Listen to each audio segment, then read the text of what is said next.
ሰላም ለክሙ ሰባቤተ ልሳነ ግዕዝ በዚህ ክፍል ንትሚሃር በእንተ ተመኩሳያን ፊደላት በዚህ ክፍል ፊደላት በአንደኛው ፊደል ቦታ ሌላኛው ፊደል ቢተካ የትርጉም ለውጥ እንደሚያመጣ ወይም ደግሞ ትርጉም የለሽ እንደሚሆን እናያለን ማለት ነው። ጽንሆ ምስሌ ፊደላት በየቦታቸው እየገቡ ሊጻፉ ይገባቸዋል። በምሳሌ ያስቀምጣናል። ምሳሌ መሐረ የሚለው አስተማረ መምህር ብለን ስንጽፍ በዚህ በሐሌታ ውሃ እንጽፋለን ማለት ነው። አስተማሪ ለማለት መሐረ ወይ በሐመር ውሃው ወይ በብዙሃን ውሃው ብንጽፈው የትርጉም ለውጥ ያመጣል ወይም ደግሞ ማስተላለፍ የፈለግነው መልእክት ሳያስተላልፍልን ይቀራል ማለት ነው። ከመነሻ ግሱ መሐረ ይላል። መሐረ ማለት አስተማረ ማለት ነው በሐሌታ ውሃ ሲጻፍ። ስለዚህ መምህር ብለን ስንጽፍ ደግሞ በዚሁ እንጽፋለን ማለት ነው። ሌላኛው በሐመር ውሃው ስንጽፈው መሐረ ማለት ይቅር አለ ማረ ማለት ነው። መሐሪ ምህረት ብለን ስንጽፍ ደግሞ በዚሁ እንጽፋለን ማለት ነው። ወሃበ የሚላል ቃል አለ፣ ግስ ነው። ወሃበ ማለት ሰጠ ማለት ነው። ስለዚህ ሀብት ብለን ስንጽፍ በዚህ በሐሌታ ውሃ መጻፍ አለብን። በዛኛው በሐመር ውሃ ብንጽፈው ወይም ደግሞ በብዙሃን ውሃ ብንጽፈው ትርጉም የለሽ ይሆናል ማለት ነው። ነጽሐ የሚል ግስ አለ። ከዚህ ግስ ንጹህ ንጽህና የሚሉ ቃላት ይወጣሉ ማለት ነው። ሀለወ ማለት ኖረ የመነሻ በውቱ የተገኘ ግስ ነው። ሀለወ ማለት ኖረ ህልውና ህላዌ ብለን ስንጽፍ በዚህኛው እንጽፋለን ማለት ነው። እንደገና በዚህኛው ሀለወ ካለ ጠበቀ ማለት ነው። በርሃ ብርሃን ሆነ ብርሃን ብለን ስንጽፍ በዚህኛው እንጽፋለን። በዚህኛው በርሃ ከሆነ ግን በራ ሆነ የራስ የፀጉር መሸሽ ማለት ነው። ሌላኛው ይሄኛው ሀለየ አሰበ ህሊና ለማለት ስንፈልግ በዚህኛው በሐሌታ ውሃ በብዙሃን ውሃ እንጽፋለን ማለት ነው። እንደገና በሐመር ውሃ ከሆነ ግን ሀለየ ላልቶ ይነበባል። ዘመረ ዘፈነ አመሰገነ ማለት ነው። እንደገና ሀረየ በብዙሃን ውሃ ሀረየ ማለት መረጠ ህሩይ ሂሩት ብለን ስም ስንጽፍ ለምሳሌ በዚህኛው በብዙሃን ውሃ እንጽፋለን ማለት ነው። ሀየለ የሚል ግስ አለ። ሀየለ ማለት በረታ ኃይል ኃያል ኃይለ ሥላሴ ብለን ስንጽፍ በዚህኛው ውሃ መጻፍ ይጠበቅብናል ማለት ነው። ሌላኛው ሐሰሰ የሚል ቃል አለ። ሐሰሰ ማለት ፈለገ ማለት ነው።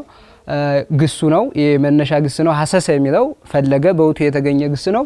ታኅሳስ ብለን ስንጽፍ በዚህኛው እንጽፋለን ማለት ነው። ሌላኛው ሀደረ አደረ ማህደር ህዳር ብለን ስንጽፍ ለምሳሌ ህዳር በዚህኛው እንጽፋለን። መነሻ ግሱ ማን ነው? ሀደረ የሚለው ነው ማለት ነው። ሀደረ አደረ እዚህ ጋር ያየ ነው እያለ ይሄዳል ማለት ነው። ሌላኛው አሃዘ ያዘ ስንል በዚህኛው እንጽፋለን። ታሐሴ ደስ ተሰኘ ሐሴት ብለን ስንጽፍ አሁንም በዚህኛው በሐመር ውሃ በንጉሱ ሴ እንጽፋለን ማለት ነው።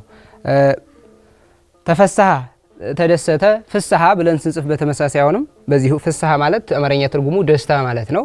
በዚሁ በሐመር ውሃ አድርገን ራብኡ ነው የሚሆን ማለት ነው። ሌላኛው ሀይ ወዳነ ህይወት ሄው ሄዋን ህያው ብለን ስንጽፍ አሁንም በዚሁ በሐመር ውሃ እንጽፋለን ማለት ነው። ተንሳአ ብለን ስንጽፍ ተነሳ ትንሳኤ ብለን ስንጽፍ በዚህኛው መጻፍ አለብን። ሌላኛው ሰለሰ ሰለስቱ ሰላሳ ስሉስ ስላሴ የመሳሰሉ ቃላትን ሶስትነት ያላቸው ነገሮችን ስንጽፍ በንጉሱ ሰ እንጽፋለን ማለት ነው። ሌላኛው ሰረቀ ይላል። ሰረቀ ወጣ ተወለደ ተገኘ። ምስራቅ ብለን ስንጽፍ በዚህኛው መጻፍ ይጠበቅብናል። ምስራቅ በዚህኛው በእሳቱ ሰ ምስራቅ ካልነው ግን የትርጉም ለውጥ ያመጣል። ምስራቅ እንደዚህ ብንጽፈው ምንድነው የሚሆነው?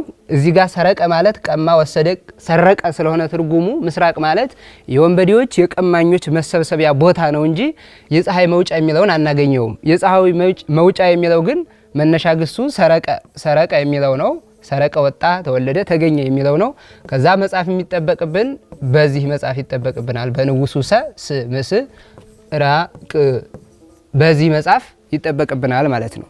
ስለዚህ ብዙዎቻችን ግን ይሄን በዚህ ፈንታ ይሄን እናስገባና ማስተላለፍ የፈለግነው መልእክት ሳናስተላልፍ እንቀራለን ማለት ነው። ነግሰ ነገሰ ንጉስ ንግስት ነገስታት የመሳሰሉ ቃላትን ስንጽፍ ደግሞ በንጉሱ ሰ ራሱ ስያሜው ራሱ ንጉሱ ሰ ነው የሚባለው። ይሄኛው ተሰልጠ ሰለጠነ ስልጣን የሚለውን ቃል ስንጽፍ እንደዚህ በንጉሱ ስ መጻፍ ይጠበቅብናል ማለት ነው። ሰርአ ሰራ ስርዓት ብለን ስንጽፍ በዚህ መጻፍ ይጠበቅብናል ማለት ነው። ብዙዎቻችን ስርዓት የሚለውን ቃል ስንጽፍ በዚህ እንኳን ጽፈን እንደገና ይሄኛውን አይኑአ የሚሆነውን ግዕዙን ራብ እናደርጋለን። እሱ ትክክል አይደለም። ስርዓት በዚህ መልኩ ነው የሚጻፈው ማለት ነው። አይኑአ ግዕዙ ነው የሚሆን። ሌላኛው ሰአለ እንደዚህ ሰአለ ማለት ለመነ ማለት ነው። ለምሳሌ ሰአሊ ይሄ አለ። እንደገና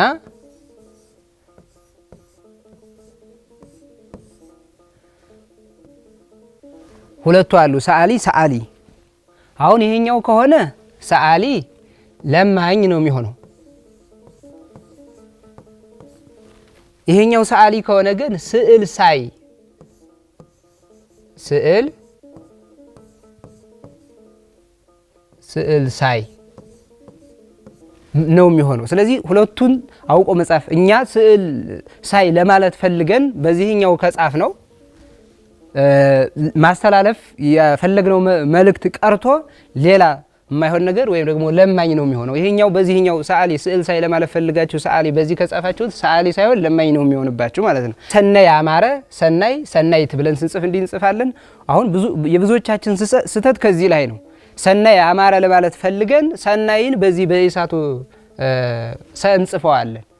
ሰናይ እንግዲህ ይሄኛው ሰናየ ጠብቆ አንድ የሁለቶቹ ባነባበብም የተለያዩ ናቸው። ሰናየ ጠብቆ ይነበባል። አማረ ሰናይ ሰናይት ብለን ስንጽፍ በዚህ እንጽፈዋለን በንጉሱ ሰ ማለት ነው። ሰነየ ከሆነ ይሄኛው በግስ ደረጃ ስናገኘው ሰነየ ላልቶ ነው የሚነበበው። ሰነየ ሁለት አደረገ። ሰኑይ የሚለው ከይለታት አንዱ ሰኑይ ለመግለጽ የምንጽፈው ሰኑይ በዚህ ነው የምንጽፈው። ሰኑይ ብለን ያው ሁለት አደረገና ሰኑይ ይላል ማለት ነው። አሁን የሁለቱን ልዩነት እያነጻጸራችሁ እንድትይዙ ማለት ነው። አደመ ይላል ሁለቱም።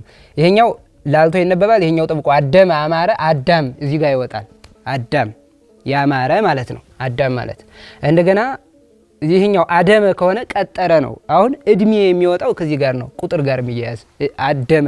ይሄኛው አደመ ጠብቆ ይነበባል፣ ይሄኛው አደመ ደግሞ ላልቶ ቀጠረ እድሜ ይሆናል ማለት። አይረፈ አረፈ እረፍት ብለን ስንጽፍ እንደዚህ እንጽፋለን። ወአለ ዋለ እለት ብለን ስንጽፍ በዚች በአይን ዋእ እንጽፋለን ማለት ነው። ይሄኛው ዓለም ፈጠረ ዓለም ብለን ስንጽፍ በዚህ እንጽፋለን። አመተ ከነዳ ይኸው የብዙዎቻችን ስህተት ደግሞ ከዚህ ላይ ነው። ዓመተ ምህረት ብለን ለመጻፍ ፈልገን በአልፋው አ እንጽፋለን። ዓመት የሚወጣው ከዚህኛው አመተ ከነዳ ሰፈረ ከሚለው ዓመት ዘመኑ ይሄኛው በአይኑ አ ሆኖ በራብኡ ዓመት እንደዚህ ይጻፋል። ስለዚህ ዓመተ ምህረት ብለን ስንጽፍ ይሄኛውን መጠቀም አለብን። ዓመት ከሆነ ይሄኛው ሴት አገልጋይ ማለት ነው። ሴት አገልጋይ ተለአለ ልዑል ልዕልት ብለን ስንጽፍ እንደዚህ እንጽፋለን። ጸገየ ጽጌ ብለን ስንጽፍ፣ ጸደለ በራ ጸዳል ብለን ስንጽፍ በዚህኛው እንጽፋለን ማለት ነው። እንደገና ፈጸመ ጨረሰ አጠናቀቀ ፍጹም ብለን ስንጽፍ እንደዚህ ነው የምንጽፈው። በዛኛው ፈጸመ ላልቶ ሲነበብ ደግሞ ላጨ መለጠ። በዚህኛው ፍጹም ብለን ከጻፍ መላጣ ማለት ነው እንጂ ያኛውን ትርጉም ላይ ሰጠን ይችላል። ወይም ፍጽም የሚል ግንባር ይወጣል። ግንባር ላይ ጸጉር የለም። በአንደኛው ፊደል ቦታ ሌላኛውን ብንተካ የትርጉም ለውጥ እንደሚያመጣ ወይም ደግሞ ትርጉም የለሽ እንደሚሆን በዛሬው ክፍለ ጊዜያችን አይተናል። በቀጣይ በሌላ ቪዲዮ እንገናኝ። ሰላም ለክሙ። ውድ ተመልካቾቻችን